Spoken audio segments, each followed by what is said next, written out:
जनता सरकार मोर्चा का सुनील है, सुशील है, नरेंद्र भाई है। सुशील और नरेंद्र अभी आ रहे हैं रास्ते में। और मेरा नाम देवेंद्र है, गौरव है। तो आप हम लोगों को आमतौर पे लोगों ने जानना शुरू करा जब हमने वो चंडीगढ़ वाला इंसिडेंट हुआ है ना, जो गिरफ्तारी वाला इंसिडेंट हुआ, तो लोगों ने लगा कि भाई ये तो ना यो इस पे बात करता है। असल में हमारा मुद्दा था जिस पे हम चले थे ना, कभी शुरू से जब हम चले थे, तो मुद्दा था पूरी की पूरी पीढ़ी बचाने का। अगली जो जनरेशन आ रही है हमारी से, जैसे अगर थोड़ा सा भी मैं बैकग्राउंड में जाना चाहूंगा ताकि बात पूरी समझ में आए। जो मेरे दादा की टाइम की बात थी, मेरे दादा उस दौर में रहे जिस दौर में एक चीज सबसे ज्यादा मायने रखा करती, वह रखा करती आदमी की जबान। कि आदमी जबान का कैसा है, इस पे निर्णय, इस पे देखा करते यू आदमी बर्तन का है कि नहीं। जिसकी जबान वह करती वो आदमी नु कहा करते भाई खरा सोना है। उनने नहीं देखा कदे भी, मन मेरा याद है कदे नहीं देखा कि भाई आदमी पे पैसा कितना है, आदमी द्वारा गाड़ी घोड़ा क्या है, जमीन कितनी ना। मेरा दादा मेरे से भी कहा करता बेटा समाज में अगर न्यू देखना हो ना कौन आदमी किस लायक है, बैठन लायक, बर्तन लायक, रिश्तेदारी लायक, तो न्यू देख लिए कि जबान किसके पल्ले है। बस मेरे पापा की उम्र आई, जब मेरे पापा 34 साल कुछ महीने के थे, तो 35 साल अपर लिमिट की भर्ती लिकड़ गई, तो मेरे पापा भाज के नौकरी लाग गए। उस टाइम पर नौकरी की चालू हुई थी नई नई 90 के दशक में। और फिर धीरे धीरे समाज बदलता चला गया। आज सिचुएशन यह है कि आज जो कदे किसी टाइम पे खेती ने सबसे उत्तम कया करते, वह तो बना दी सबसे घाटे का सौदा। अरे हमारा जमींदार तो बाट देखता रहे हमारी जमीन कद सी एक्वायर हो जाए है, और छोरे ने नौकरी ला लो चाहे चपड़ासी की नौकरी ला दो। वो जो नौकरी जिसको सबसे नीच काम बोलते थे वो आज सब तो ऊपर रख दिया। इबनू देखा है समाज में इज्जत आला कौन है जिसका नौकरी है, इज्जत आला कौन है जिसका वो है पैसा है। उस चक्कर में हमारा जो यूथ है वो चल पड़ा उल्टे रास्ते। फ्लाइट मोड पे ला दे मेरा। अब वो चल पड़ा उल्टे रास्ते, नशा भी लग गया करने, नशा बेचने भी लग गया, क्यों जी, और सारे तरह के गलत काम करने लग गया। और आज के दौर में आपके समाज के अंदर एक भी बालक ऐसा नहीं है, एक भी बच्चा ऐसा नहीं है आपके घर के अंदर जो नशा ना करता हो। एक भी नहीं है। जिसके किसी का तो है रुपये का नशा, और कोई करे है असली नशा, बीड़ी सिगरेट धूमा अफीम गांजा। अर्जुन से बच गए हुए उनके चढ़ रहा है आजकल मोबाइल का नशा। ये नशा है एक्चुअली। डोपामिन रिलीज होता है हमारे शरीर से ना। डोपामिन कब रिलीज होता है, हम जिस काम के लिए बने हैं या जिस काम में हमारे को सबसे ज्यादा आनंद आता है, अगर वो काम हम करेंगे, किसी से प्रेम का काम किया, समाज में भलाई का काम किया, फिजिकल काम करा, खेत में खेल मतलब खेल का ग्राउंड में या फिर खेत में काम करा, शरीर का जब भी काम करेंगे आप देखोगे आप शरीर में हल्का हल्का महसूस करोगे, दिमाग में वो डोपामिन रिलीज होने की वजह से लगता है। और आप मतलब जो भारी भारी सा महसूस करता है घर में पड़े आदमी, मेहनत करने के बाद पसीना आने के बाद वो रिलैक्स हो जाता है और वो डिप्रेशन और एंजाइटी वो सब खत्म हो जाती है। वो डोपामिन आदमी को खुशी देता है। जब हम मोबाइल देखते हैं तो वो डोपामिन रिलीज होता है। आपने देखा होगा आपका बच्चा अगर जो आप न्यू कहोगे ना यू काम कर ले और मोबाइल पे लग रहा है तो वो न्यू करे जाओगा आपके पीछे पीछे, वो उसको छोड़ नहीं पा रहा। एक टाइम ऐसा आएगा, आपने शुरुआत करी थी 5 मिनट के लिए, फिर वो 10 मिनट, फिर 15 मिनट, और एक टाइम ऐसा आएगा जब आपका बच्चा उसको छोड़ ही नहीं रहा। अगर वो बच्चा डोपामिन उसको छोड़ देगा ना मोबाइल को, अगले ही पल उसको नशा चाहिए दूसरा, और उसको कोई चीज भूख नहीं। मोबाइल वाली भूख को जब मोबाइल भूख पूरी करनी बंद कर देगा उसके बाद चालू होएगा फिर वो नशा जो ये सरकारें मिलके तस्करी करने लग रही है, और आपके बच्चों की जिंदगी उसी तरफ चल पड़ेगी। सरकार नया कानून भी लेके आने लग रही है कि 10 ग्राम तक का नशा आप अपनी जेब में लेके घूम सकते हो। पेटी का तो कानून है, आपने पता लग गया होगा। आप एक पेटी 1000 रुपए दो, लाइसेंस ले और घर में जब मर्जी पेटी रखो अपने साथ, है ना, दारू की। ये कानून है, इस टाइम कानून है। पहले क्या था, 1 बोतल तक था। गाड़ी में अगर 4 लोग हैं तो गाड़ी के अंदर 4 बोतल लग सकते थे आप, खुली, वो भी ठीक है। उम्र ज्यादा थी दारू पीने की, अब उम्र कम कर दी, 1 पेटी रख सकते हो। अगर 4 आदमी गाड़ी में तो 4 पेटी लेके चल सकते हो आप, चारों पे लाइसेंस हो तो। इसका मतलब सरकारें ये चाहती हैं कि आपका बच्चा नशा करे। ये जो दौर चला इस बीमारी वाला और इस मास्क वाला, ये तो उस असली षड्यंत्र का छोटा सा हिस्सा है। लोगों को यह लगता है कि हम इस पर लग रहे हैं। मैं जब इस कहानी को पूरा समझ में आया कि हमारे बच्चों को तो बिल्कुल प्लान करके बर्बाद किया जा रहा है, तब मैं 2016 में अपना इंस्टीट्यूट बंद करके चला था। चंडीगढ़ में मेरा इंस्टीट्यूट था और मैंने देखा कि इंस्टीट्यूट जो है, ये कोचिंग सेंटर जो है, ये बर्बाद कर रहे हैं बच्चों को। तो भाई क्यों ना हम इनको बंद कराने का मिशन चालू करें। और वो मिशन अपन है, मतलब वो अपना पहले बंद करना पड़ेगा जी, भी तो दुनिया का बंद कराने की बात करांगे अपन। तो पहले अपना बंद करा और फिर चला गांव वालों को समझाने। नया नया गांव में गया, किसी ने इतना ज्यादा जानते नहीं थे लोग बाग, तो कहाँ लोग बैठे मिले, या तो जी थोड़ा टाइम से सवेरे चले जावा तो जहाँ जोड़ पे लेके जाया करें लोग डांगरा ने, थोड़ा लेट चले जावा तो ताशा की जगह पे बैठे जड़ा ताश खेला करें वहां। जहां भी जाते वह लोग ने पूछते, हाँ भाई छोरे के बेचन आया। मैं जब बात करनी शुरू करी लोगों के, तो लोगों को एक चीज मेरे को बात समझ में आई कि जो पिछले 15-20 साल में खास तौर पे इन पॉलिटिकल लोगों ने और इन बीमा बेचने वाले लोगों ने और इन जो ये MLM कंपनियां थी जो मेंबर बनाया करती, इन कंपनियों ने लोगों का आपस के अंदर भरोसा इतना तोड़ दिया कि लोग, कोई नया आदमी आके कोई अच्छी बात बता रहा है तो आखिर मैं शाम ने, जब मैं पूरे दिन गांव में बात करके, यहाँ भी बैठ गया इस चौपाड़ में उस चौपाड़ में लोग बात करके, जब मैं शाम को वापस जाना होया तो बूढ़ा मेरे तक बोला, अरे तू बेचन के आया था तो बता दे। मगर मैं तो ताऊ बस बात करना आया था। भाई बात करने का तने के फायदा हुआ है, मगर मन यो फायदा हुआ ताऊ कि मान लो तुम 10 आदमी हो, जब तुम 10 के 10 खुश हो तो जब मैं तार दौरा आऊंगा तो राजी खुशी बात करांगे, रोटी पानी खावांगे, बैठांगे उठांगे। अच्छा तुम दुखी हो तुम मन नहीं गाड़ दोगे। जब समाज अच्छा है तो कल ने मेरा बच्चा अच्छे समाज में रह रहा है, और जब समाज में बुराइयां हैं या गलत चीज है तो फिर मेरे बच्चे को गलत समाज मिल रहा है। मैं तो ताऊ अपने बालक ने एक अच्छा समाज देने की खातिर आया हूं और उसके लिए बात करना आया कि थारे समाज में या चीज जो सी गलत है उस पर बैठ के चर्चा कर लो, उस पर बैठ के चिंतन कर लो और उस पर बैठ के खुद काम कर लो।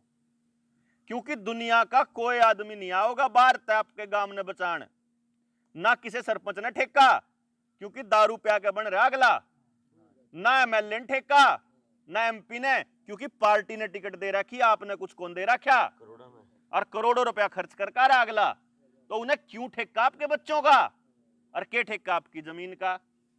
और पिछले 5-7-10 साल में जे यह बात समझ में ना आई हो कि जुनसी चीज फ्री मिलेगी और जुनसी चीज घर आके देवेंगे वह जहर है, या तो समझ में आ गई होगी। बताइए, जो आपके काम की चीज है ना उस खातर तो लाइन में लाग खड़े रहो, जाके कचहरी में चले जाओ, दफ्तर में चले जाओ, अफसरा दौरा चले जाओ, वह सर्विस क्या नहीं करा बैठे मिलती भाई। उस सर्विस खातर तो लाइन में लाकर रखो, और जो सी सर्विस हमारे नुकसान की है वह सर्विस अपन घर मिलेगी। इतना तो समझ में आना चाहिए। सरकार प्रचार क्या कर रही है या बात पता होनी चाहिए अपने को। इन लोगों ने इतना दिमाग हाईजैक करा हमारा कि हम लोगों ने सोचना शुरू किया इनके हिसाब से।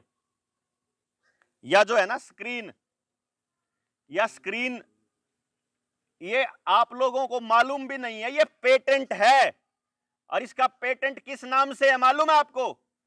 किसी को पता है? यहां जो टीवी की स्क्रीन है, जो लैपटॉप की स्क्रीन है और जो ये मोबाइल की स्क्रीन है, इसका पेटेंट है माइंड कंट्रोल इक्विपमेंट के नाम से। यहां पिट्यूटरी ग्लैंड होती है जो आदमी को सोचने समझने की क्षमता देती है, उसके ऊपर अटैक करती है ये सीधा। तो जो आदमी ज्यादा टेलीविजन देखता है या ज्यादा मोबाइल देखता है या ज्यादा स्क्रीन देखता है, वो आदमी सोचने की क्षमता धीरे धीरे खत्म हो जाती है उसकी। वो उसके हिसाब से सोचने लग जाता है जैसा उसके अंदर आ रहा है। इसीलिए आजकल आपके बच्चों के मोबाइल के ऊपर 3 तरह की गेम आ रही हैं। एक गेम वो है जिसमें बंदूक ही बंदूक चल रही है, यही चलती होंगी भाई आजकल बंदूक गेम में। दूसरी गेम वो है जिसमें 3 पत्ती जैसे खेल खेले जाते हो, जिसमें सट्टा चलता हो।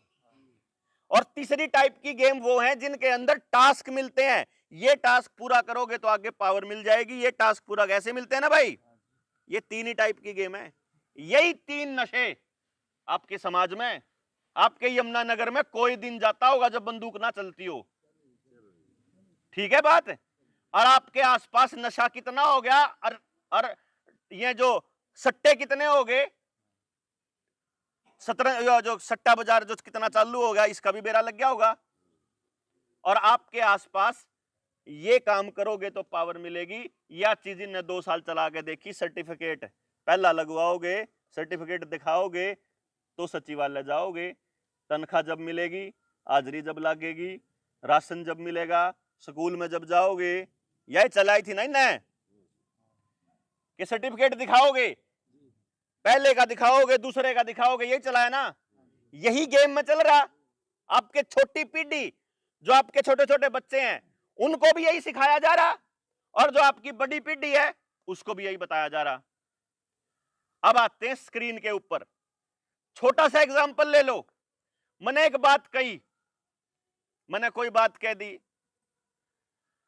सोहन अपनी गली में से जा रहा था, आगे से राकेश आया, राकेश ने सोहन को पीट दिया। अब मैंने एक बात कही, एक राकेश और एक सोहन। यहां जितने लोग बैठे होंगे, जिसने जैसे जैसे लोग पिटते देखे होंगे, सबने अपने हिसाब से पिटने का तरीका देखा होगा, दिमाग में बनाई होगी इमेज।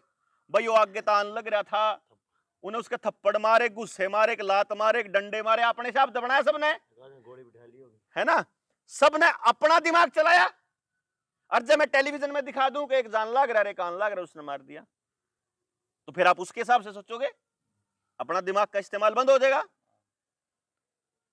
अगर कोई यहां बैठा हो, बुरा बिल्कुल नहीं मानना, लेकिन एक चीज सोचो दिमाग में लगा के, ये मैं किस लिए इस टेलीविजन पे आज मैंने फोकस करा, क्योंकि इस टेलीविजन के माध्यम से ही आपके दिलों के अंदर, आपके दिमाग के अंदर डर बिठाया गया एक बीमारी का। इस टेलीविजन के माध्यम से आपको यह दिखाया गया कि फलानी जगह हो रहा है, आपको अपने गांव में नजर नहीं आएगी बीमारी, दूसरे देश में नजर आओगी, दूसरे राज्य में नजर आएगी। यहां का लोकल टेलीविजन चला रहा है कि बंबई में आ गई, और बंबई वाले चला रहे कि बोला पंजाब में आ गई, दिल्ली में आ गई, ये चल रहा था। ये इसलिए आपको ये बता रहा हूं कि टेलीविजन का कितना बड़ा रोल है, इसको समझना है। आज से 40 साल पहले, 50 साल पहले जब खेत में जाया करते तो बड़द जोड़ के जाया करते। किसान का जो साथी होया करता वो बड़द होया करता, और उस बड़द कर उस जोटे का हाथ लाने पहले हम किसान न्यू पाछा हाथ लागना, ले भाई राम का नाम, एक लाइन बोला करता, ले भाई राम का नाम, राम राम भाई राम फल, राम राम ताऊ, राम राम भाई, ये चला करता सारा दिन। राम तो बरसन्न हो रहा भाई, राम ने तो जी काट दिया भाई, राम ने तो धूप काट दी भाई, राम ने तो न्यू कर दिया भाई, राम ने तो 24 घंटे राम हमारी जबान पे था। 1985 में रामायण आई, आपके गांव में एक एक दो दो टेलीविजन दिए। ये एक एक दो दो टेलीविजन क्यों नाम लिया मैंने, क्योंकि समाज के अंदर बुराइयां जब लाई जाती हैं तो अमीरी के जरूर लाई जाती हैं।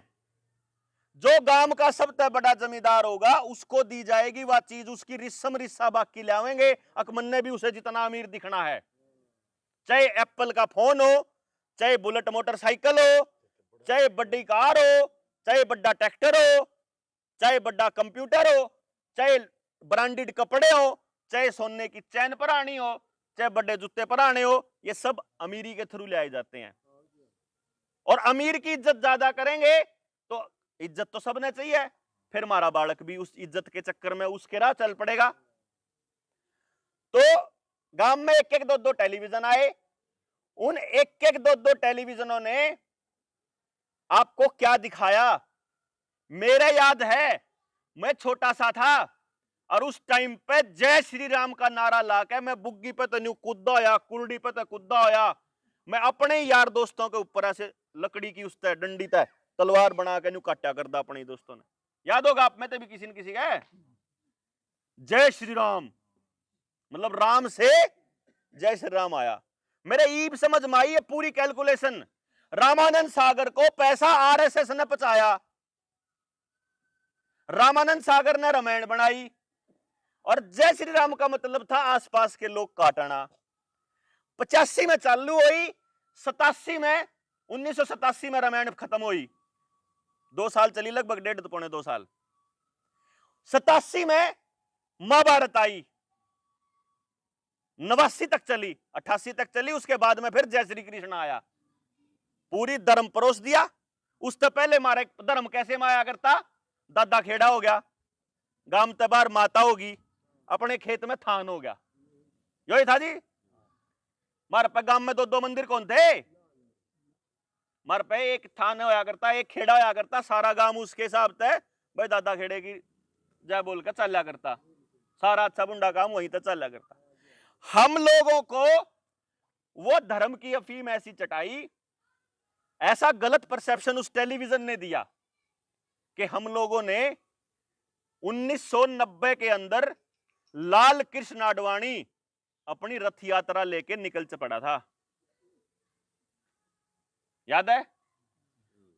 1990 में अपनी लाल कृष्ण आडवाणी अपनी रथ यात्रा लेकर निकला और 1992 में बाबरी मस्जिद वाला कांड होया और उसके बाद वो सिलसिला आज भी चल रहा है, आज भी 1992 से लेके आज तक, मतलब 28 साल हो गए, 30 साल पूरी की पूरी पीढ़ी को।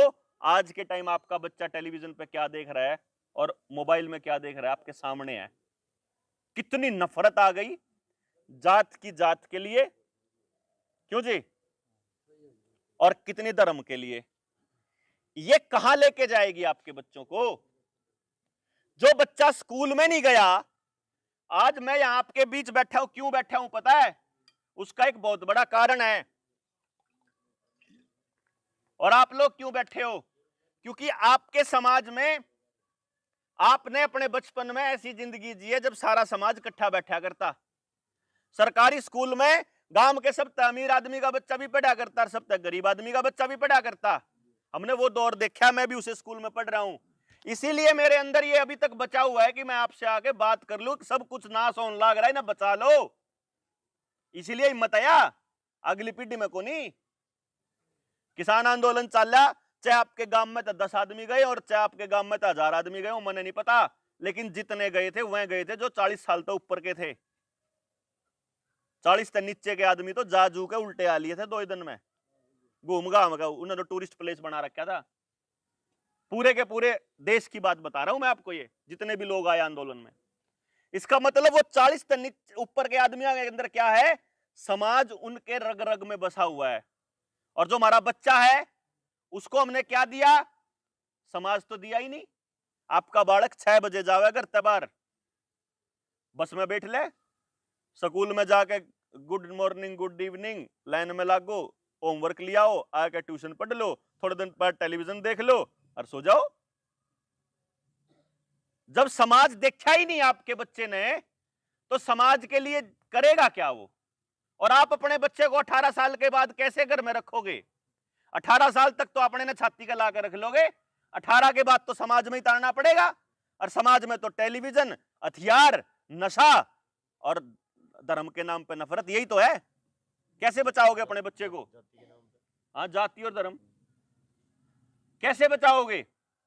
उसके ऊपर मती मारने के लिए इन्होंने पूरा प्रोपेगेंडा चालू कर दिया कि ना तो इन लोगों को कुदरत के पास रहने देना, आपके खेतों में से पेड़ कटवा के या पॉपुलर लगवा दिए। मैं देख रहा था आते हुए, मगर यो कर रखा नास भाई, क्योंकि आपको पॉपुलर की कमाई देंगे तो आप बाकी के पेड़ कटवा के यहाँ लाओ, इन्हें बेचने के चक्कर में अपने अंडरग्राउंड पानी का सत्यानाश करवाओ।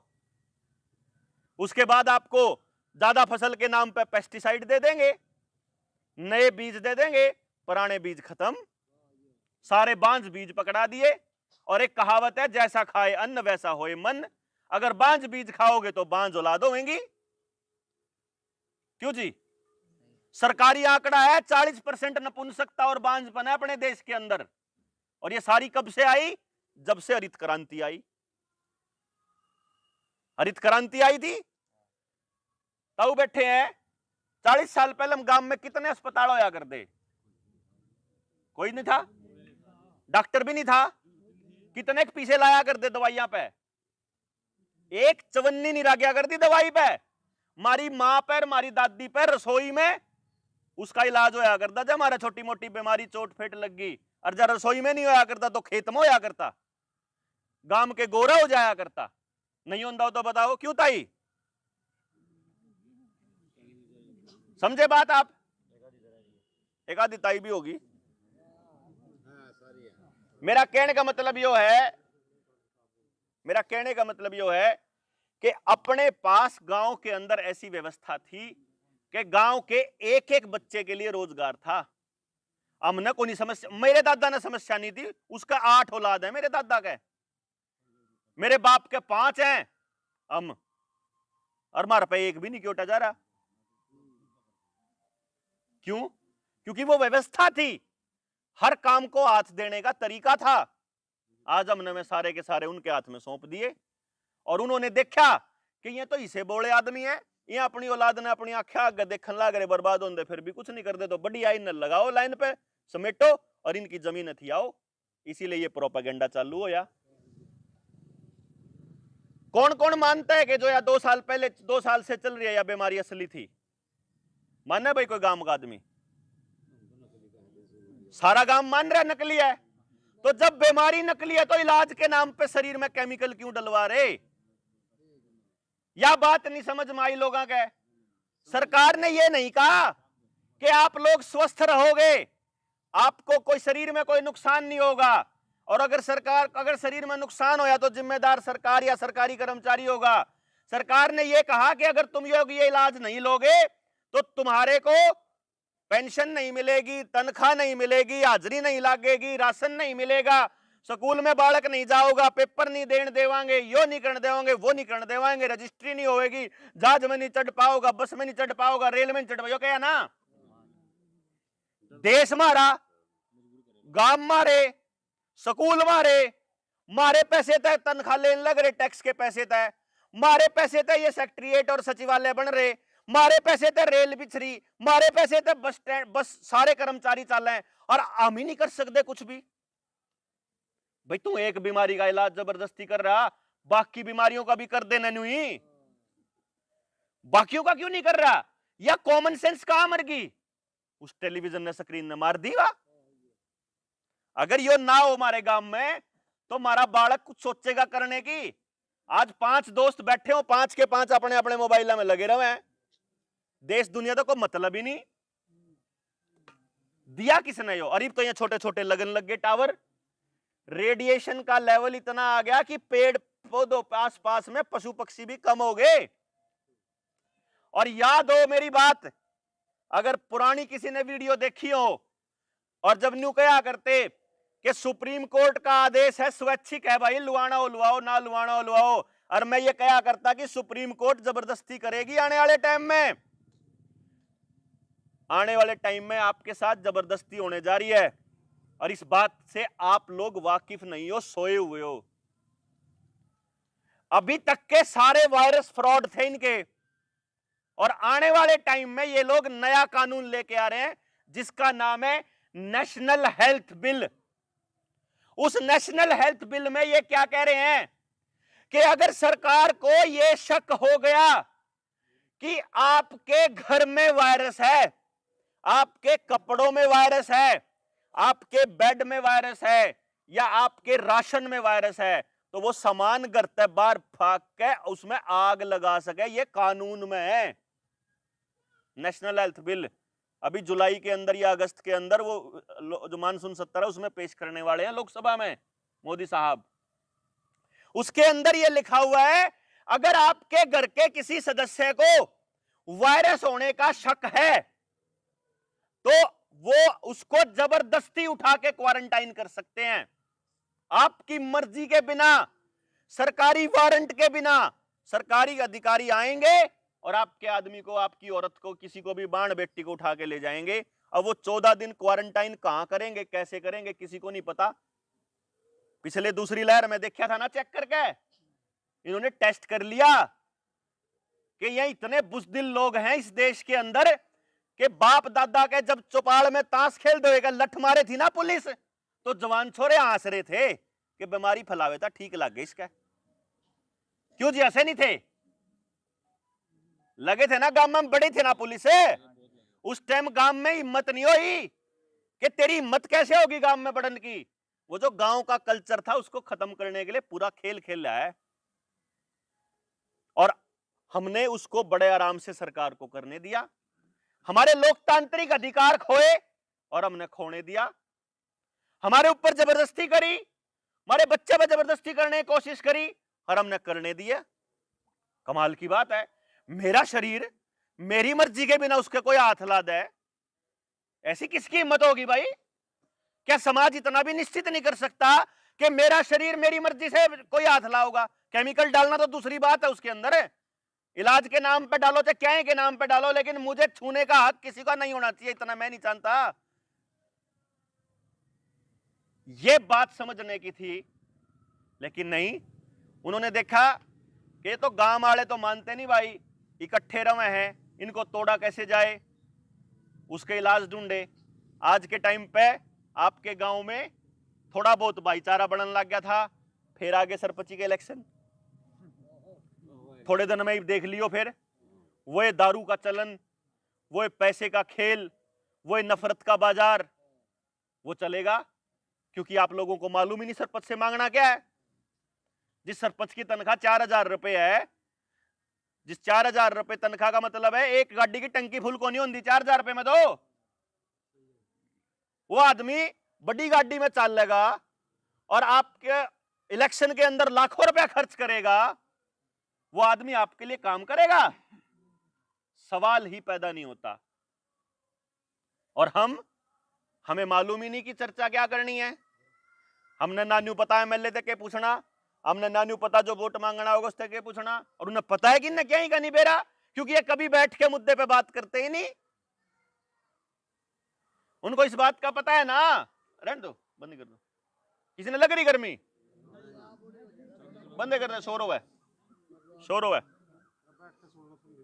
बैठ के सुनो। इनको ये मालूम है कि ये लोग नहीं करते मुद्दे की बात। इनको ये पता है कि इनकी औलाद को इनकी आंखों के सामने जबरदस्ती मुंह के ऊपर आप इनकी नाक बंद करो तो भी चुप रहेंगे ये लोग। कई लोगों से पूछा, यह बात है गुड़गांव की, और ये तब की बात है जब ये चंडीगढ़ वाला केस नहीं हुआ था, और इस बात के ऊपर कई लोग आपत्ति जताते हैं, लेकिन मैं ये कहता हूं भाई, मैं भीतर तक फूकू था जहां तक बोली थी मैंने, और मैं सोच रहा था इन्हें क्यों कर समझाऊं इन गांव वाला ने कि थम अपनी औलाद के अपनी आंखों के सामने मरते हुए देखोगे, और जब थारा सारा का लाग लिए तो मेरी औलाद भी जाएगी, उसने भी बांझ बनावेंगे, उसने भी नपुंसक बनाएंगे ये लोग, उसका भी कैंसर हो सके, वो भी चलते चलते गिर सके। लेकिन नहीं समझ रहे थे। गुड़गांव की बात है, एक आदमी ने बोला मैंने तो लगवाया नहीं, मेरी वाइफ ने भी, मेरी बेटी ने भी नहीं लगवाया, मेरी घरवाली ने लगवा लिया। मैं कहा देख ऐसी बात है भाई, उसका नाम ले गए। अगर बढ़िया चीज थी तो तीनों ने लगवाना था, अगर खराब चीज थी तो तीनों में तक किसी का भी नहीं लगना चाहिए था। पहले तो ये बता तने अपने क्यों नहीं लगवाया? अगर हमने बेरा है जी इसमें गड़बड़ है, तो गड़बड़ है तो तने अपनी घरवाली का क्यों लागण दिया? न्यू बोला जी, उसका अफसर न्यू बोला, उसका हेडमास्टर, मास्टर नहीं थी वह मैडम थी, बोला उसका हेडमास्टर ने बोला प्रिंसिपल कि अगर नहीं लगवाओगी तो तनख्वाह नहीं काटांगे। मैं बोला फिर तो एक काम करिए, अगले महीने जाओ न्यू कह देना हेडमास्टर कि अपनी घरवाली ने एक रात खातर नहीं भेजेगा तो तनख्वाह नहीं कटवाऊंगा, तो भेज भी देगा। अगले महीने तेरी छोरी ने बुला लेगा फिर भी भेज देगा। भाई जब तू शरीर का एक अंग कर सका है तनख्वाह खातर, शरीर अंग करना हो गया अपने आगे किसी के आगे पैसे के लिए, तनख्वाह के लिए कौन सा तरीका है भाई? अच्छी चीज हो तो सोबर दुआ, नहीं तो फाइट करो यार, लड़ो। मतलब खून का पानी थोड़ी हो गया। वो चढ़ गया मेरे ऊपर, तेरी हिम्मत कैसे होगी ऐसे बोलने की? बाज का आया मेरा मारन, और मतलब हमारी बहस हुई काफी लंबी चौड़ी। मैं तो नहीं बोलूंगा भाई, बोला मैं, सारा मामला शांत हो गया, बैठ गए आराम से, ओढ़ी बैठा हो। वो एक भाई बोला यार बुलारा, इतना सेंसिबल आदमी तू, तेरी आड़ा आस पास इतनी इज्जत, और तने इसी बात क्यों कही? मखा मैंने ऐसी बात न्यू कही भाई कि मैं चाहूं था कि यू मेरे 2-3 मार दे, मैं चाहूं था कि उसकी वीडियो बन जाए, दुनिया न्यू बेरा लाग जाए कि यू न्यू कहन लाग रहा। मैं न्यू कहूं बात समझाने की कोशिश कर रहा है ना, क्यों करी तो समझ लो। मेरा क्या फायदा भाई थमने बचा की? मैंने यो फायदा है कि थम बचे रहोगे तो कल न मेरे बाल खातर लड़ लोगे, थारे 8 गोड्डे जालेंगे तो फिर कौन बचेगा? मेरा मतलब समाज, तो समाज के बचने में मेरा बचना है और समाज के लूटने में मेरा लूटना है। जिन लोगों ने समाज को लूटने की कोशिश करी थी, जो हमारे ताऊ हैं या दादा हैं तो देखने लाग रहे हैं, उनका भी नाश धीरे धीरे होने लाग रहा। तो हम बाकी लोग अगली पीढ़ी ना कवर, इब तो समझ लो बोलो, इब तो बचा लो अपने गांव ने, इब तो बचा लो अपनी अगली पीढ़ी ने, इब तो लिकड़ लो अपने घर से बाहर। और जब बाहर लिकड़े तो मारे न्यू समझ मानी आई भाई बचावा क्यों कर, इनके तो खेत भी नहीं से बना दिए।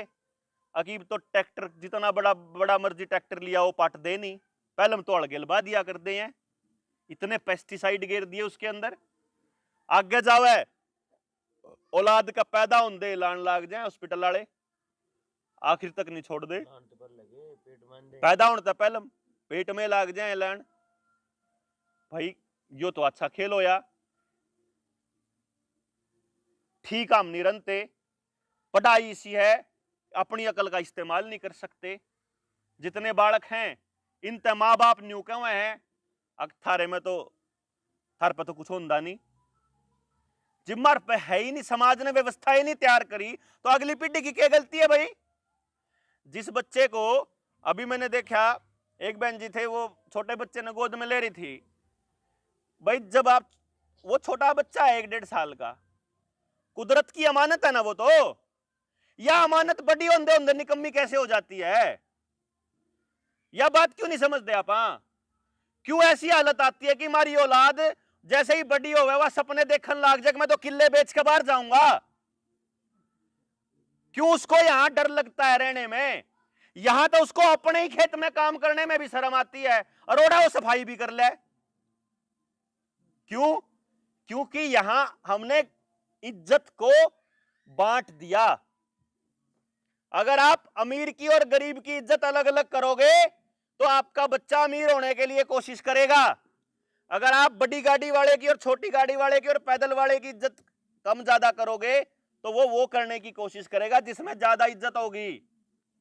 आप अपने बच्चे को, जिस दिन आपने ये कहना शुरू कर दिया ना कि बेटा तेरे को अगर काम नहीं मिल रहा, तेरे को अगर रोजगार नहीं मिल रहा, तेरे को अगर समाज में इज्जत नहीं मिल रही, तो गलती मेरी है बच्चे, तेरी नहीं है। तेरे पैदा करने से पहले मेरे को इंतजाम करना चाहिए था कि तेरे को समाज में जगह कौन सी दिलानी है मैंने। अगर आपके पास वो जगह नहीं है, बुला लिए, अगर 500 आदमी बुला लिए, 500 आदमियों के बैठने की व्यवस्था तो पहले हम करोगे। तो जब औलाद ने लेकर आने लगे तो उसके लिए आप लोग इंतजाम तो पहले करोगे, और वो काम कौन करेगा? क्यों कोई बाहर का आदमी करेगा? आपको ही करना पड़ेगा ना। यह बात करना रहे हैं कि भाई ये काम आपको करना पड़ेगा, आप ही कर सकते हो। हाँ, बाहर का आदमी जो थोड़ा बहुत बाहर घूम रहा है, वो आदमी आपको अपना तजुर्बा दे सकता है, वो आदमी आपको किसी दूसरे आदमी से मिलवा सकता है। जैसे सुनील भाई है, सुनील शर्मा इंजीनियर था, एमटेक करके कॉलेज में प्रोफेसर लाग रहा था, कॉलेज की प्रोफेसरी छोड़ के इसके राजीव दीक्षित भाई को सुनने के बाद समझ में आ गई कि ये तो नाश होने लग रहा खेती का। कम से कम छोटे जितनी घर में जमीन है 1.5-2 किले जिनसे भी है छोटे मोटे, उन पर तो कम से कम अपनी खेती कर लूं। तो इस आदमी ने अपनी वह नौकरी छोड़ के अपनी खेती के ऊपर काम करना शुरू करा। 12 साल से हजारों किसानों को पेस्टिसाइड, इंसेक्टिसाइड और वो जो केमिकल फ्री खेती करवा के उनकी जिंदगी संवार चुका अगला आदमी कि भाई बिना जहर की खेती न्यू करनी। पहली बार पूरी पैदावार 1 रुपये का केमिकल नहीं गिरना आपने। अगर आपकी पूरी पैदावार बिना केमिकल के होती हो तो भाई क्यों नहीं करनी चाहिए? पूरी पैदावार होगी, कीमत हम दुआवांगे। इसलिए फिर भाई सुशील आने लग रहा है, वो आयुर्वेद पे काम करने लग रहा कि आपको अगर इतना पता लग जाए कि खाने के आधे घंटे के दरमियान, आधा घंटा पहले और आधा घंटा बाद में अगर आप लोग पानी पी लेते हो तो 104-14 तरह की बीमारियां होती हैं शरीर के अंदर। सिर्फ इतना पता लग जाए आपको कि खाने के साथ पानी पीने से इतनी बीमारियां होती हैं, 100 से ज्यादा बीमारियां। तो आप सिर्फ पानी को ठीक टाइम पर ठीक तरीके से पीकर ही अपने शरीर को उन बीमारियों से दूर रख सकते हो कि नहीं? कौन से मौसम में कौन सी चीज खानी चाहिए और कौन सी नहीं खानी चाहिए, अगर सिर्फ इतना पता लग जाए तो आपके गांव में बीमारियों पे होने वाला खर्चा 80% खत्म हो जाए और जो 20% बचा है वो भी खर्चा सिर्फ देसी जड़ी बूटियों से या देसी खेत में फसलों से या उनसे ही दूर किया जा सकता है। खिचड़ी खा के, दही छोड़ के, न्यू कोस के, तो क्यों ना बचाएं भाई हम अपना पैसा? अगर गांव का युवा नौजवान खड़ा हो जाए तो हम उनको वो ट्रेनिंग दे सकते हैं कि पैदा होने से लेकर के और जब वो बड़ा होगा तो समाज में कौन सी जगह के लिए बना है, किस चीज के लिए बना है, तो अपना गांव राम मिलकर व्यवस्था तैयार कर लो तो गांव का एक भी बालक बेरोजगार नहीं बचेगा। इसकी गारंटी है। अगर गांव का नौजवान खड़ा हो जाए तो रोजगार की समस्या खत्म, बीमारी पर पैसा खर्च होने के खत्म, आपके खेती पर पैसा खत्म, तो अपना समाज फिर दोबारा से बच सके। क्यों जी? यही तो खर्चे हैं। खेती ने बिगाड़ दिए। आपका बीज आपका नहीं है अब।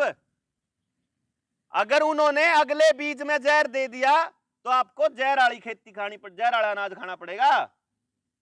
क्यों जी? क्योंकि आपका असली बीज बचा ही नहीं। डांगरा का बीज आपका कौन बच रहा?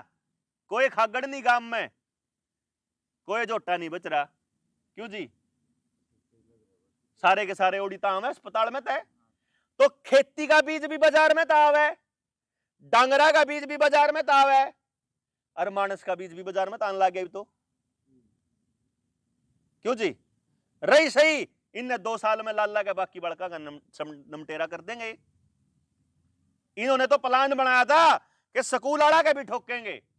वो तो जनता सरकार मोर्चा खड़ा हो गया कि एक बालक के नहीं ला दोगे, क्योंकि मारे बालक उस उम्र के दौर में आवे थे। जिनके बालक छोटे थे मैं चुप थे, उन्हें सोचा मारे आड़ा का नंबर नहीं आया। पैदा होंदे लागने शुरू होंगे, डांगरा के भी लागेंगे। लाग लिए। जो मैं नया नेशनल हेल्थ बिल कहूं था उस कानून के अंदर लिखा हुआ है कि अगर उनको यह शक हो गया कि आपके डांगरा में वायरस है तो डांगर न मार सके। मैं इतने खतरनाक कानून आने लग रहे हैं। नई ट्रीटी आने लग रही WHO की। वो ये कहते हैं कि अगर वो साइन कर दिया अगर प्रधानमंत्री ने, तो आप ये मानो कि इस देश का संविधान कुछ नहीं बचता है। फिर वही होगा जो वहां से बिल गेट्स कहेगा, जो WHO कहेगा, जो रॉकफेलर रोथस्चाइल्ड कहेगा, जहां से ये चल रही बीमारियां, जहां से ये इलाज चल रहे। क्या आपको मालूम है, आपको जो शुरू में हाइब्रिड बीज दिए थे 70 के दशक में, वह किसके दिए हुए थे? पता आप में से किसी को? ताऊ ने बेरा अमेरिका ने दिए थे। अब मैं आपको नाम लेकर बताऊं ताकि आपको नाम याद रहे और आप लोगों के सामने अगर किसी कंपनी का मालिक अगर वो मिले तो आपको पता लगे कि ये भी वहीं से चल कान लग रहा है। आप हरित क्रांति का जनक था रॉकफेलर फाउंडेशन। कौन था? Rockefeller foundation. रॉकफेलर फाउंडेशन कौन है? दुनिया के अंदर तेल के जितने कारखाने हैं उनका मालिक।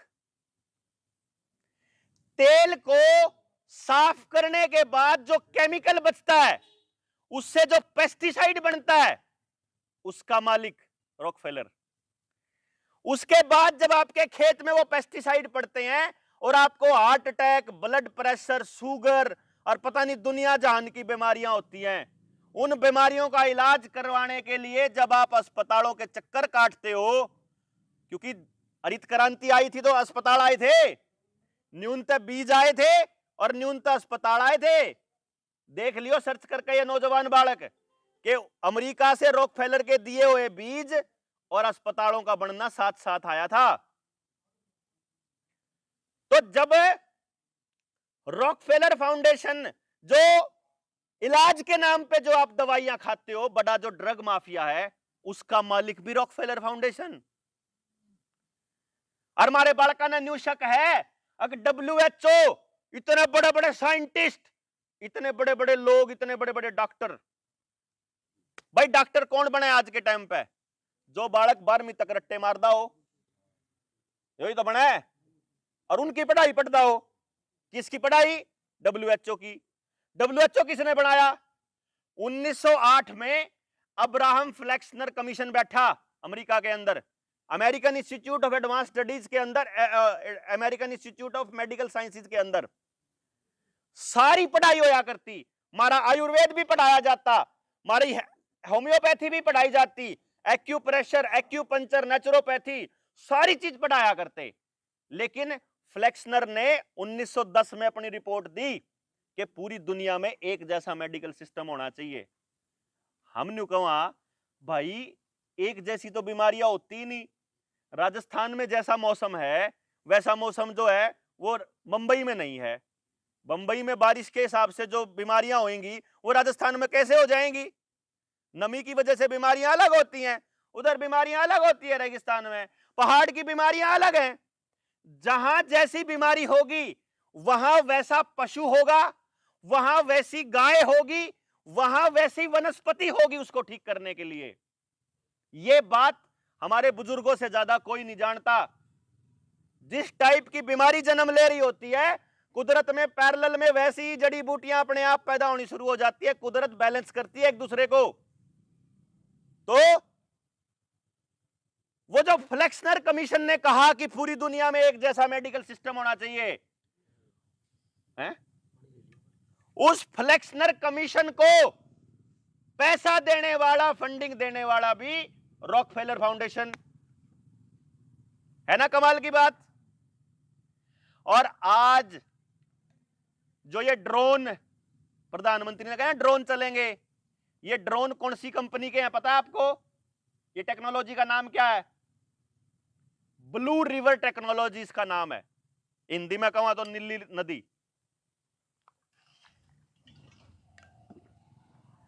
ब्लू रिवर टेक्नोलॉजी का मालिक है जॉन डीरे। सुना होगा जॉन डीरे, तो ट्रैक्टर है, जॉन डीर बोलते होंगे, कोई जॉन डीरे बोलता है। जॉन डीरे ट्रैक्टर है ना जो, वो मालिक है ब्लू रिवर टेक्नोलॉजी का। और जॉन डीर का मालिक कौन है पता है? Bill Gates. जॉन डीर का मालिक है बिल गेट्स। अपने जो बीज खत्म करे इन्होंने, उन बीजों को नॉर्वे के अंदर स्वालबार्ड सीड वॉल्ट में इकट्ठा करके धर दिया कि जब मानव खत्म हो जाएगा ना फिर काम आऊंगे। उधर रखे उन्हें, लिख रखा उसने, जब मानवता खतरे में आएगी तो ये बीज काम आएंगे। नॉर्वे में जो सीड वॉल्ट है, 3.5 लाख बीज बंदों ने पेटेंट करा के दर रखे। देसी बीज जो अपने पुराने होया करते नेचुरल। उस नॉर्वे वाले उस स्वालबार्ड सीड वॉल्ट का मालिक कौन है पता है? Bill Gates. जो यह बीमारी चल रही है, इस बीमारी के वायरस का नाम क्या है? नाम बताओ आप लोग, क्या नाम है? ये जो वायरस है, इस वायरस का मालिक कौन है पता है? आप न्यू कहोगे जिसमें थोड़ी बहुत अकल होगी। भाई इलाज का तो मालिक हो सके, बीमारी का मालिक नहीं हो सकता, लेकिन इस वायरस का मालिक है बिल गेट्स। पेटेंट करा रखा है ये वायरस, अगर मेरा वायरस है। और इसने ठीक करने के लिए जो आपके लगाए जा रहे हैं ना, ये पहले और दूसरे, इसका पेटेंट भी बिल गेट्स के नाम है।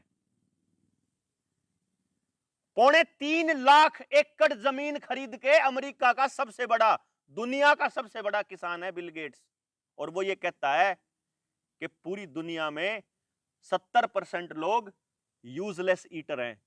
यूजलेस ईटर, खाम खाई खान वाले, इनको खत्म हो जाना चाहिए, वैसे बोलता है वो। और वो ये कहता है कि 2030 तक हम लोग 70% आबादी को निपटा देंगे। वो ये बोल रहा है प्लान करके। महंगाई का बढ़ना, पेट्रोल डीजल के रेट बढ़ने क्यों स्टार्ट हो, यहां पता है आपको? 2030 तक पेट्रोल डीजल और सीएनजी खत्म करनी है इनको। प्लान है ये, सस्टेनेबल डेवलपमेंट प्रोग्राम है वर्ल्ड इकोनॉमिक फोरम का। पहले इसका नाम था एजेंडा 21, ये प्रोग्राम था यूनाइटेड नेशंस का, और इसको टेक ओवर कर लिया वर्ल्ड इकोनॉमिक फोरम ने, उसका नाम रखा एजेंडा 2030। वो ये कहते हैं कि 2030 तक हर आदमी की हर गतिविधि को हमने अपने पास रिकॉर्ड करना है। इसीलिए आपके फोन में आर्टिफिशियल इंटेलिजेंस काम करती है। एक बार गलती से जूते लिख दो इसमें, अगली बार जब फेसबुक चलाओगे, यूट्यूब चलाओगे, तो जूते जूते नजर आओगे। कहीं भी जाते हो तो महीने के आखिर में न्यू बताओगा, इस महीने में इतने दिन इस गांव में रहा, इतनी बार आड़े बैठा रहा, यहां यहां रुका, यहां यहां चला, इतने घंटे गाड़ी चलाई, इतने घंटे बैठा। क्यों जी, बतावे ना। स्मार्ट वॉच के बारे में किसने सुना है? सुना है किसी ने स्मार्ट वॉच? हाथ उठा के बताओ। हैं गांव के बालक स्मार्ट वॉच? ये बच्चे बताएंगे, ये मैं बुजुर्गों के लिए बता रहा हूं, क्योंकि बुजुर्गों को मेरी बातें हो सकता है समझ में कम आवे। वो इसलिए कम समझ में आवेंगी कि जब ताऊ जिस टाइम पे 70-80 के दशक में टेलीविजन आए हुए बड़े बड़े खिड़कियां वाले, और आपने कोई उस टाइम पे न्यू कह धंधा अकान वाले टाइम में टेलीविजन ना हाथ में लेके घूमोगे बना तार, तो उस टाइम न्यू कहते छोरे पागल बनावा है। जब उस टाइम कह धंधा कोई, जबकि टेलीविजन के आने से पहले में यू तैयार था। तो जो बात मैं आपको बताने वाला हूं वो तैयार है, चाहे मान लियो, और चाहे 10 दिन के पाछे मान लियो, और चाहे 10 महीने पाछे, चाहे 10 साल पाछे, आप मान लियो, कदे मान लियो, आपके मेरी बात याद आवेंगी कि उस दिन बैठ के देवेंद्र बता के गया था जो मैं अब आपको बता रहा हूं। स्मार्ट वॉच होती है, किसी कोई ले भी रहा है आगे? नहीं ले रहा। एक घड़ी होती है, वो मोबाइल के साथ जुड़ जाती है, और वो आपके हाथ पे बनती है। आप कितने कदम चले, कितनी देर सोए, कितनी देर साइकिल चलाया, कितनी देर गाड़ी चलाई, एक एक चीज की जानकारी देती है वो घड़ी। आपका ब्लड प्रेशर कितना था, हार्ट बीट कितनी थी, आपका ऑक्सीजन लेवल कितना था, सारी चीज बतावे भाई। वो सारी चीज मोबाइल पे भी आ जाए हैं बिना तार, उस घड़ी से वो सारी चीजें मोबाइल पे भी आ जाती हैं। और जो सी चीज मोबाइल पे आ जाए वो अमेरिका भी भेजी जा सके। क्यों जी? अरे एक बात बताओ, जो सारा यार चंडीगढ़ जान का है, उल्टान का राह भी तो ये है। इसका मतलब अगर जानकारी शरीर में से चंडीगढ़ और जा सके अमेरिका, तो अमेरिका तो यहां भी तो आ सके। इसका मतलब आपके शरीर को अमेरिका से बैठ के चलाया जा सकता है। समझ रहे हैं आप ये बात? आपके शरीर के अंदर सिर्फ वो चीज डालनी है जो आपको इंटरनेट के साथ जोड़ दे, और उसके ऊपर ये ऑलरेडी काम करने लग रहे। जो आपके शरीर में डाला जा रहा है ना, वो इसीलिए डाला जा रहा है। आपके घर के अंदर जितनी भी स्मार्ट चीज है, smart television, smart mobile, smart watch, आपकी एलईडी, आपकी रेडियो एफएम, आपका स्मार्ट, जो भी स्मार्ट चीज है, और आपके शरीर में भी वो डाल दिया गया है। इन सारी चीजों को एक बटन के साथ खत्म किया जा सकता है। एक बटन, सिर्फ क्लिक लगेगा और आप वहीं चलते चलते ढेर। और इन्होंने गया के अंदर शुरू कर दिया है। पता है इस बात का आप लोगों को? नहीं पता है तो मैं इस भाई से एक गुजारिश करूंगा कि एक बार सिर्फ इतना पढ़ दे। यो क्या लिख रहा है भाई? जोर से पढ़। गया में अचानक गिरने के बाद हो रही है मौत से बना दहशत का माहौल, जांच के लिए पहुंची मेडिकल टीम। ये खबर है 11 जून की, आज है 12 जून, यानी कल के अखबार की खबर है। बिहार के अंदर जहां ये लोग टेस्टिंग कर रहे थे रेडिएशन की, वहां आदमी चलते चलते गिरने स्टार्ट हो गए हैं। वो टेस्टिंग है, वो आपके यहां भी होने वाली है। रेडिएशन का लेवल बढ़ने लगेगा तो आपके लोग भी चलते चलते गिरने स्टार्ट होंगे। ये नाम ले देंगे किसी नई बीमारी का। असलियत में जो शरीरों में डला हुआ है और जो रेडिएशन चल लेंगे, ये टावर बढ़ रहे हैं, जो इनका खेल होगा। लेकिन आपको टेलीविजन कुछ और ही बताएगा। ये न्यू कहूंगे साइंटिस्ट आ रहे हैं। अचानक से वहां का जो आदमी है, बाहर से कोई आदमी आ रहा हो, चलते चलते गिरने लग जाए, तो कल को आपके ऊपर पाबंदियां नहीं लगेंगी, कौन कहता है? आप फिर ले लोगे, हाँ भाई ये तो बचाने खातर कर रहे, सरकार कोई गलत थोड़ी करेगी हमारे साथ। ये भी तो ये कहा था, अगर सरकार हमारा फायदा करना चाहे तो सारे मामले में करना पड़ेगा ना। फिर न्यू थोड़ा है कि एक बीमारी के केस में तो फायदा करना चाहे और बाकी नाश करना चाहे, ऐसा कैसे हो जाएगा भाई? नशे की तस्करी बिना प्रशासन की मर्जी के, बिना प्रशासन की जानकारी के हो सकती है क्या? संभव ही नहीं है। उसने तो कौन रोक दी? जब बिना पेस्टिसाइड के सुनील शर्मा को मालूम है कि एक केमिकल डाले बिना पूरी फसल लाई जा सकती है, तो फिर कंपनियां क्यों लाई जा रही हैं? मेरे किसान को क्यों नहीं बताया जाता कि बिना केमिकल कैसे बचोगे तुम, कैसे जिंदगी जी सको? क्यों जी? 2015 में मिला था मैं नरेंद्र मोदी से, ऑन रिकॉर्ड बोल रहा हूं। अपने सारे शिक्षा मंत्री उस टाइम स्मृति ईरानी थी। ये प्रधानमंत्री कौशल विकास योजना का जब उद्घाटन किया था उसने, और मैंने उससे ये बताया था कि मेरे पास टेक्नोलॉजी है। आईएएस की टीम बैठी थी, 12-13 लोग थे, और मैंने उसको बताया था टेक्नोलॉजी है अपने पास, एक भी बालक बेरोजगार नहीं बचेगा गामा का, सारी टेक्नोलॉजी फ्री में दूंगा, 1 रुपया नहीं लेता। लेकिन मजाल है, क्या बोलते हैं कि हमारा कट कितना होगा। मैं तो फ्री में देने की बात कह रहा यार, बोला ना गामाड़ा पे ले वांगे,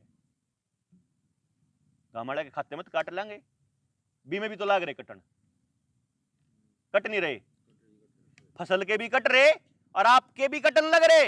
बैंक में अगर आपका पैसा है तो, और मुआवजे कितने का, वो भी बेरापन है। हर आदमी की जेब से पैसा कट रहा, फिर स्टेट देने लग रहा, राज्य सरकार देने लग रही, और फिर केंद्र सरकार देने लग रही। 3-3 जगह तक प्रीमियम मिलता है बीमे की कंपनी को, और हम सोए हुए हैं।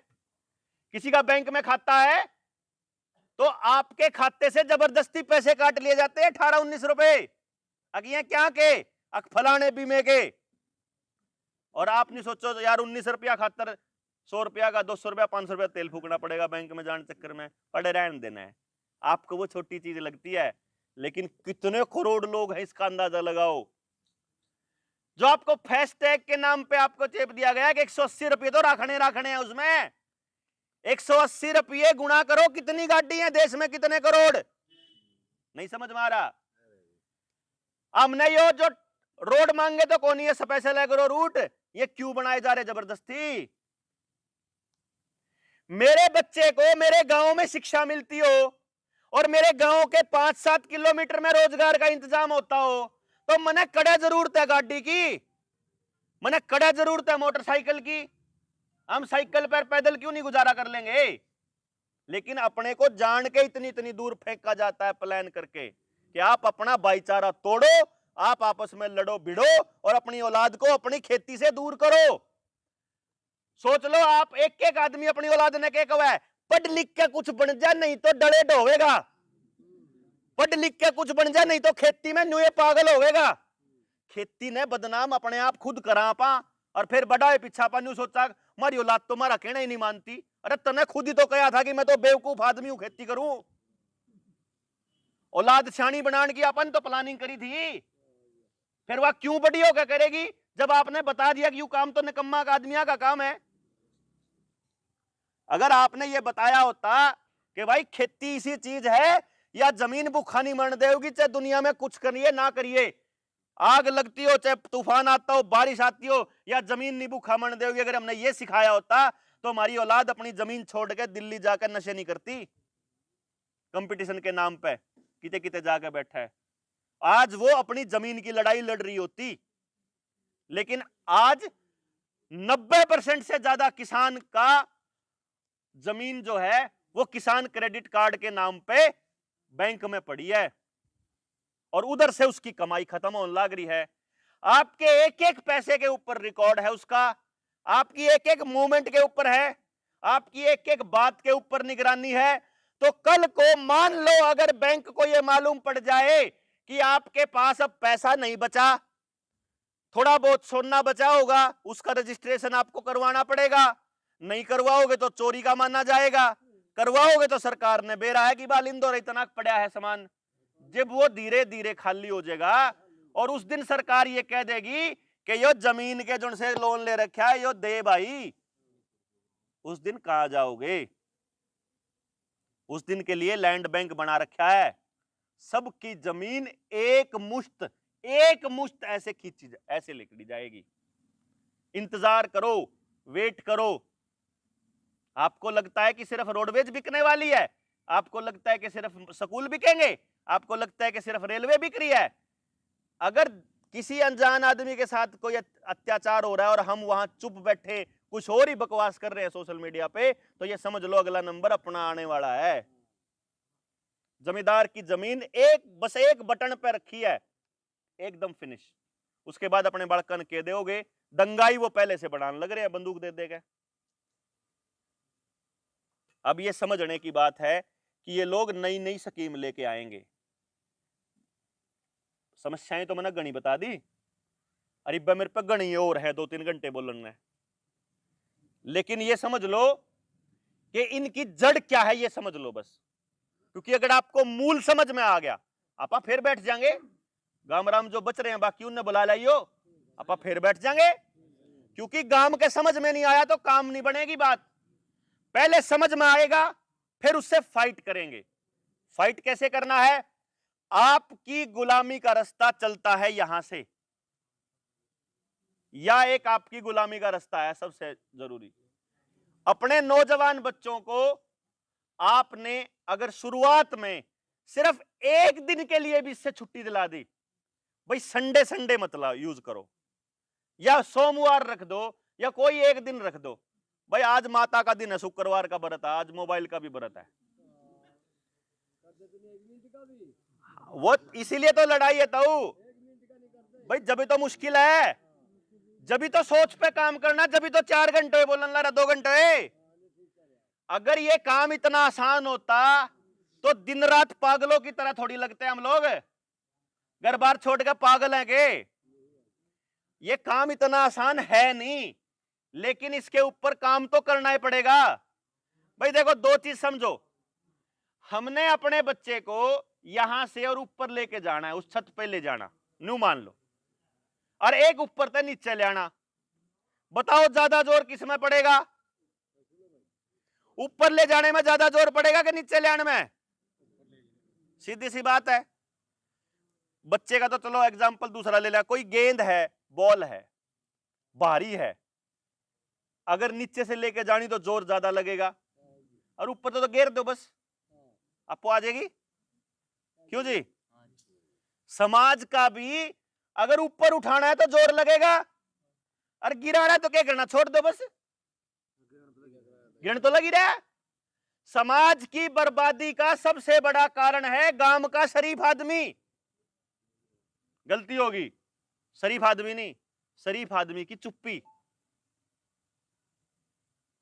शरीफ आदमी चुप हो गया, सुनील के साथ जाती होने लाग रही, इसका पड़ोसी इसके साथ गलत करने लाग रहा, मने दिखेगी गलत करने लाग रहा, मैं चालू करता बाहर देखियो केरोड़ा हो गया, तो मेरी घर वाली फटते पकड़ा, तू कहां जावा है, तने ठेका ले रखा मिलने पड़ते।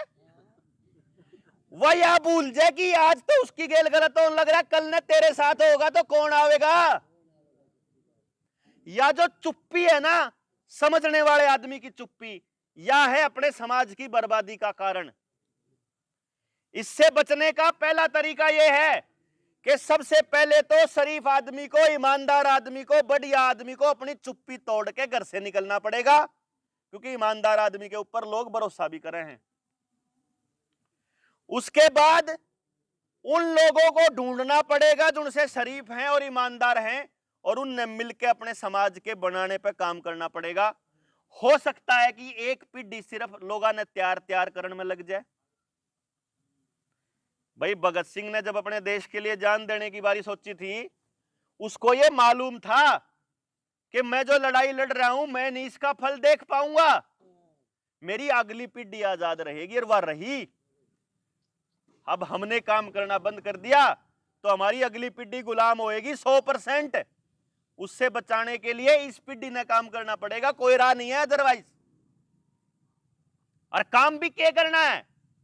काम भी इतना सा करना है कि जो सरकारी योजनाएं हैं उनके ऊपर अपनी डिपेंडेंसी खत्म करनी है। नहीं चाहिए तेरी पेंशन, नहीं चाहिए तेरा कोटा का अनाज, नहीं चाहिए तेरी अनुदान राशि, नहीं चाहिए किसान वाली, तेरा दिया होया कुछ नहीं चाहिए, बस हमने अपने हाल पे जी लेने दे, इतना ही तो कहना सरकार तय। यो पकड़ अपना आधार कार्ड, यो पकड़ अपना यो बकवास, हमने नहीं चिंता, हम अपनी व्यवस्था मिलकर अपने गांव में कर लेंगे। लेकिन ये बात 4 आदमी कहेंगे उससे नहीं बनेगी बात। इस पे तो आज बैठे हां, बाकी का जो गांव रह गया वो आके बैठेगा, और फिर गांव राम अपने बड़का ने न्यू कहेगा, भाई ठीक है भाई, ये छोरे बात ठीक कह रहे हैं, बैठ के भी इस पे समझो क्यों करोवेगा। यो सबके तो सारी बात समझ में भी नहीं आवे। जिसके खेती में इंटरेस्ट बनता हो उन्हें सुनील समझा होगा, जिन्हें शिक्षा रोजगार पे काम करना हो उन्हें मैं समझाऊंगा, जिन्हें आयुर्वेद पे समझना हो, शरीर ठीक रखने पे समझना हो, उसने सुशील समझा होगा, जिसने समाज संगठित करने पे बात करनी हो उसने अपने नरेंद्र भाई समझाओगे कि कैसे मुद्दे तैयार करने, आपके अपने बच्चों के लिए सवाल कैसे पूछने हैं। भाई आप जब अपने बालक खातर रिश्ता देखने जावा, छोरा छोरी खातर है, तो दिमाग में कुछ ना कुछ प्लान बना कि भाई ईसा छोरा होना चाहिए, इतनी कमान वाला होना चाहिए, कम से कम इतनी जमीन होनी चाहिए, या छोरी हो तो कम से कम इतनी पढ़ लिख रही हो, अपन देखा ऐसा खानदान होना चाहिए। और जिन्हें आप अपना खसम बनावा, अपना जमाई बना के खड़ा कर दे, अपना एमएलए एमपी सरपंच, उसका कुछ नहीं देख दे।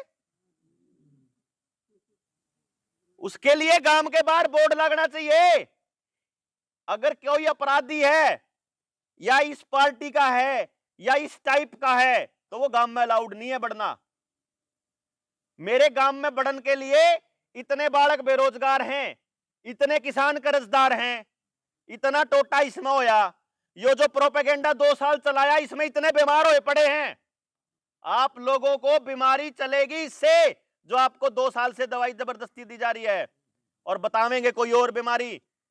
नए नए बालका में हार्ट अटैक पहली बार देखा है, पहले होया करते तो अस्पताल तक जाने का मौका मिला करता, अस्पताल में जाने का मौका नहीं मिल रहा। नौजवान बच्चों के अंदर ऐसी ऐसी नस रुक गई कि आप अब बोल नहीं सकते समाज में बैठ के। अभी फोन पे बात कर रहा था मैं लखनऊ से, वह लेडी ने कहो थी, डॉक्टर साहब मैं, मेरी छोटी बाण, मेरी ननंद, हमारे ब्याह इकट्ठे हुए थे और हमने लगवा लिया, अरे 3 में तक कोई भी कंसीव नहीं कर पा रहे, और डॉक्टर के समझ में नहीं आ रहा भाई हमने बेरा है क्यों नहीं कर पा रहे। लेकिन आप मानोगे नहीं, क्यों? क्योंकि आपके शरीर में पेस्टिसाइड पचा के उन्होंने हार्ट अटैक, ब्लड प्रेशर, नपुंसकता को ऐसा बना दे। भाई पहले भी तो होया कर दे, हम बैठेंगे ना भाई, पहले भी तो होते थे, अरे इतने थोड़ी होया करते। ऐसा कैसे हो गया कि अंबानी हर जिले के अंदर 2-2 मंजिला 5-5 मंजिला कैंसर के अस्पताल बनाने शुरू कर गया? उसको मालूम है इसका मतलब आने वाले टाइम में कैंसर होने वाला है। क्यों जी? इसका मतलब आने वाले टाइम में कैंसर होने वाला है, जिसने ये 2-2 लेकर राजी हो रहे हैं। लेकिन इसको बचने के तरीके भी हैं। प्राकृतिक रूप से जितना नेचर के, कुदरत के नजदीक आएंगे उतना हम अपने आप को बचा भी सकते हैं। मैं डरा नहीं रहा हूं, लेकिन डरोगे नहीं तो करोगे भी नहीं। लेकिन शरीर में थोड़े थोड़े असर दिखने लोगों को शुरू हो चुके हैं, और मेरी डॉक्टर से कई बार बात होती है, हम तो इस मुद्दे पर लगातार चर्चा करते हैं। जो समझने वाला डॉक्टर है, जिसने पूरी ब्लड रिपोर्ट देखी, वो ये कह रहा है जी, जिसने 2-2 ले रखे हैं, जिसके शरीर में थोड़ा बहुत असर होना शुरू नहीं हुआ है, उसके खून में शुरू हो लिया है। तो अगले 1 साल क्रूशियल है। अगला 1 साल जो है, इस 2023 का जो साल, 22 और 23 का जो साल है ना, ये 1.5 साल, ये सबसे इंपॉर्टेंट साल है। अगर इनमें आपको नए नए टाइप की बीमारियां, नए नए टाइप के बच्चे पैदा होने लग गए, नए नए टाइप का अगर कुछ होने लग गया, तो समझ लियो वो चीज अपना असर दिखा रही है। जे आज भी आप चेत गए तो जो बालक 16 तक नीचे के बचा रखे, वह पूरी पीढ़ी बचा सका आपा। क्यों जी? घर घर दस्तक आले गांव में तो बढ़ते नहीं, सबने बेरा के लठ लेकर खड़े लोग। इतना तो समझ में आ रहा है सबके कि अगला जितना होली गलती होली, आगे तो नहीं लगवान दे। लेकिन ये पूरे प्रोपेगेंडा पे कांटा मारना पड़ेगा, तब तक काम नहीं चलेगा। और पूरे प्रोपेगेंडा पे कांटा मर सके, ये जो सीसीटीवी कैमरे लग रहे हैं, ये जो ऑनलाइन आपका पैसा है, ये जो ऑनलाइन आता ना, मोबाइल पे पटदेसी स्कैन करके खर्च कर दे नौजवान बालक, और बैंक में जाने की टेंशन नहीं है, ये आपकी बर्बादी का रास्ता है। यो जितने भी काम आप इस पे करते हो ना, वो बंद कर दो, नहीं तो मैं यह वीडियो बना के भी डाल सकूं था। क्यों भाई? आड़े आने की जरूरत क्या पड़े थी?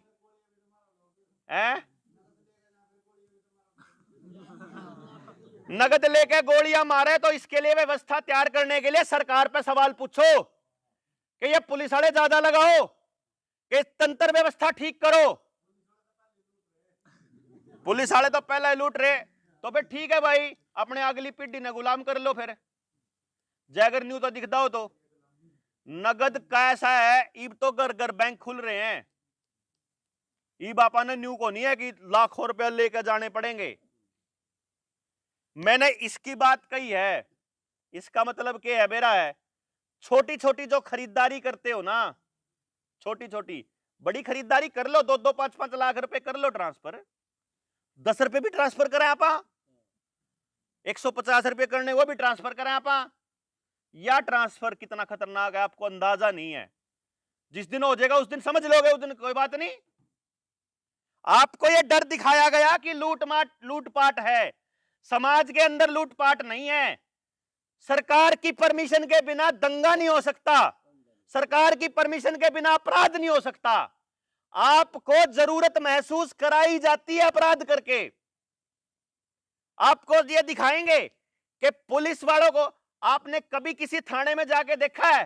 एक भी थाने में पूरे पुलिस वाले नहीं है जितने चाहिए उनने, और उनको उल जलूल की चीजों में लगा रखा है। कानून व्यवस्था में एक भी पुलिस वाला काम नहीं कर रहा, इलाज करने के लिए कोई डॉक्टर काम नहीं कर रहा, स्कूल में चले जाओ मास्टर को पढ़ाने के लिए काम नहीं कर रहा, और फौज में चले जाओ तो फौज में यही काम हो रहा। 3 साल से तो भर्ती भी नहीं हुई। तो ये कितने कम कर्मचारी क्यों दिखाए जा रहे हैं?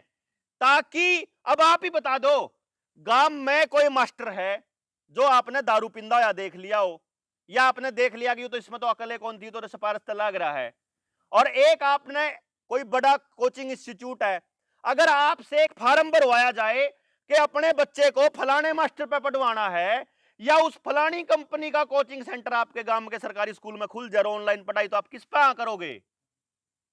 कोचिंग सेंटर पे ना। तो गई नौकरी आपके बालक की। मास्टर का अल्टरनेट नहीं हो सकता।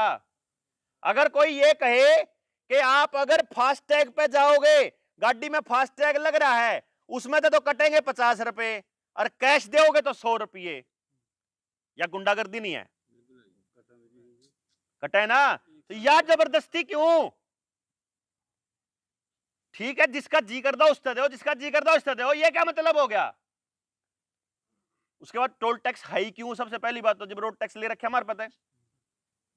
दूसरी बात, आपका बैंक में आप पैसा लेके निकले हो, और अगर आपके पास पैसा ज्यादा है तो आपने समाज सुरक्षित नहीं बनाया, या जिम्मेदारी सरकार की है, क्योंकि अपराधी अपराध कर ही नहीं सकते सरकार के मर्जी के बिना। तो ये सवाल भी उन्हीं से पूछना पड़ेगा आपको, व्यवस्था ठीक करनी पड़ेगी।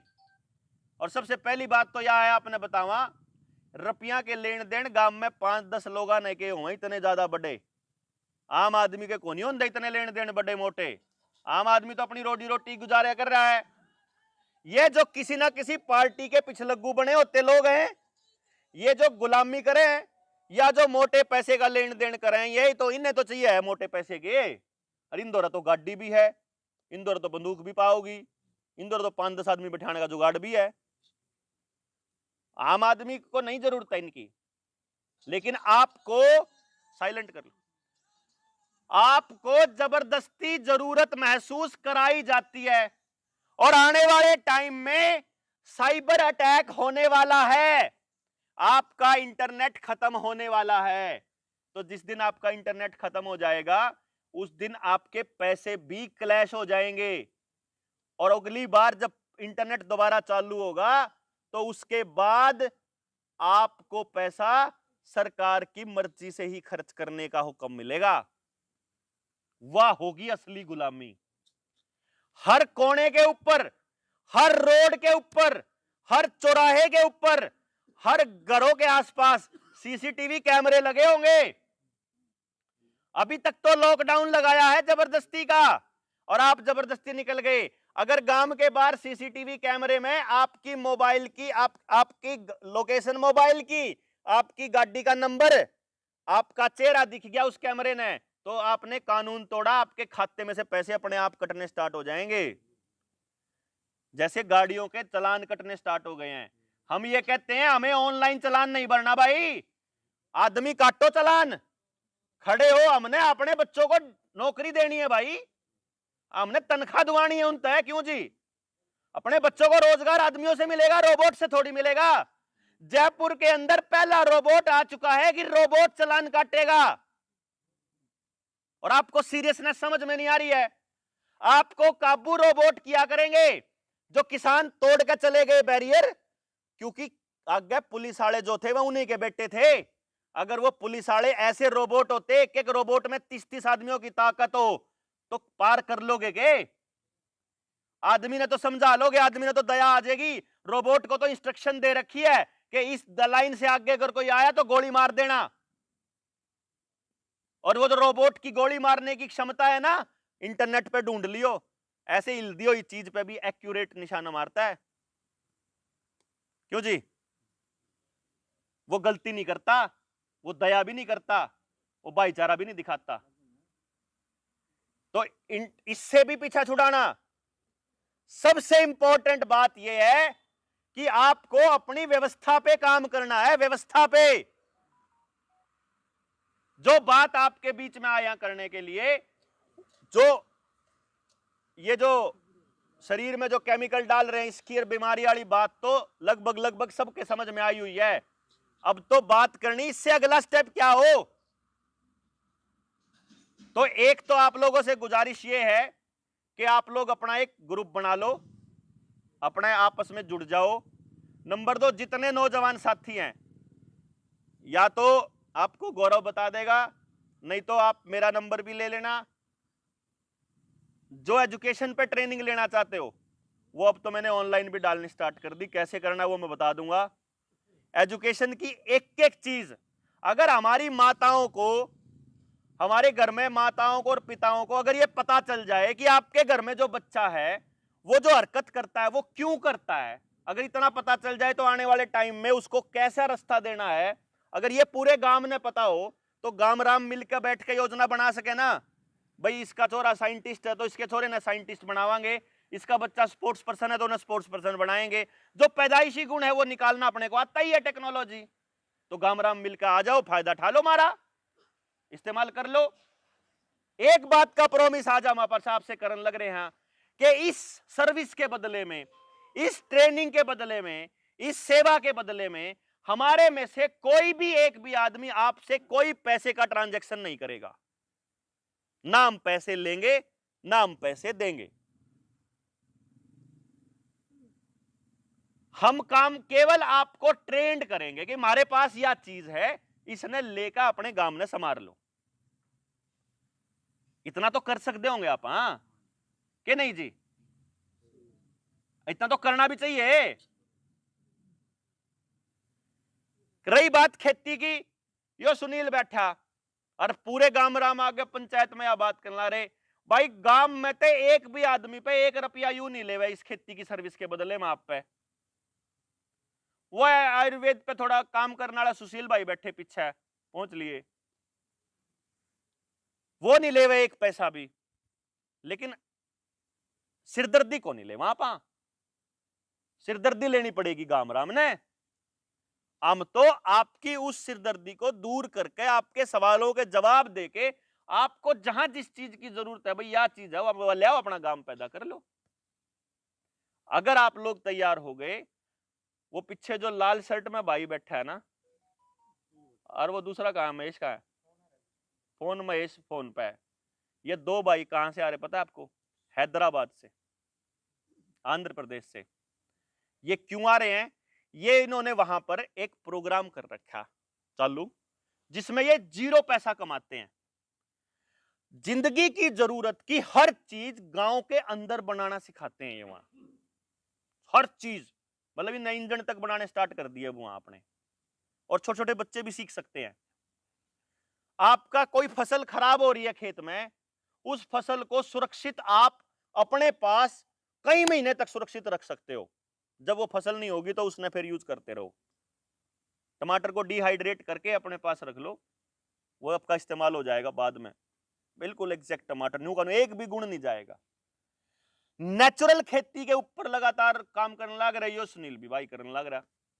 घरा बनाने की सारी चीज घरा बनाने का काम हो जाए, घर में अपनी गाय आधारित खेती अपनी चालू हो जाए। उसके बाद अपने बालक ने रोजगार गांव में, गांव के आसपास मिलना स्टार्ट हो जाए।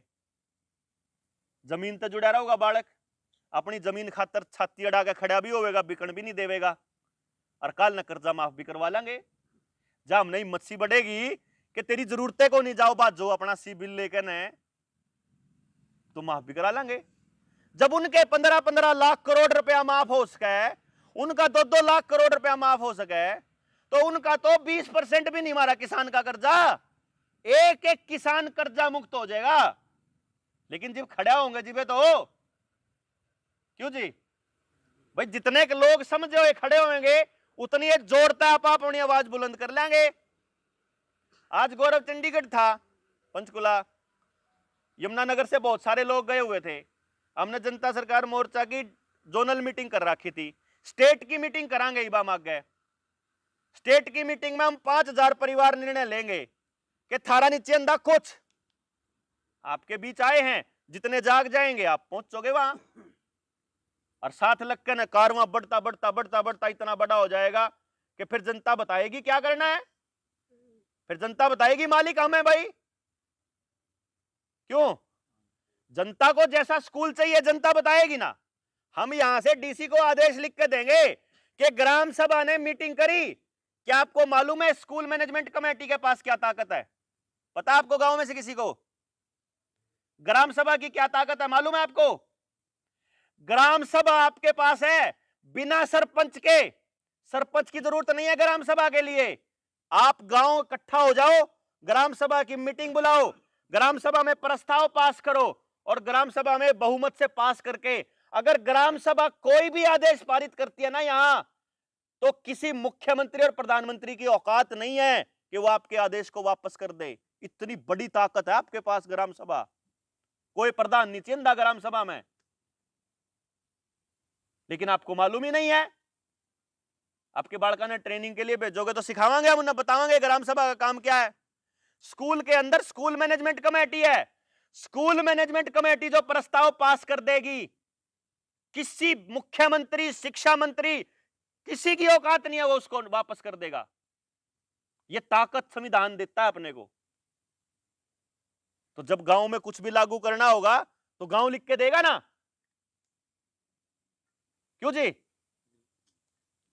अभी तक क्या है, हमें अपनी ताकत का अंदाजा नहीं है।